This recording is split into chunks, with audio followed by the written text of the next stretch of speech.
રાજકોટ તાલુકા police ચોકીના વિસ્તારમાં દેશી દારૂના વેચાણ સામે સ્થાનિક લોકોનો ગુસ્સો ફાટી નીકળ્યો છે.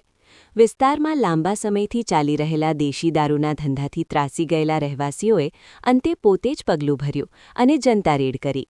મોટી સંખ્યામાં લોકો એકત્રિત થઈ સંદિગ્ધ સ્થળ પર દરોડો પાડ્યો હતો. સ્થાનિકોના કહેવા મુજબ અનેકવાર પોલીસને રજૂઆત કરવા છતાં ગેરકાયદેસર દારૂનું વેચાણ બંધ ન થતાં લોકોમાં રોષ વધતો ગયો હતો અને સમાજના આગેવાનો અને રહેવાસીઓ સાથે મળી કાર્યવાહી કરવામાં આવી. જનતા રેડ દરમિયાન સ્થળ પરથી દેશી દારૂના જથ્થા મળ્યાની માહિતી સામે આવી રહી છે. ઘટનાની જાણ થતાં તાલુકા પોલીસ તાત્કાલિક સ્થળ પર પહોંચી અને પરિસ્થિતિ કાબૂમાં લીધી હતી.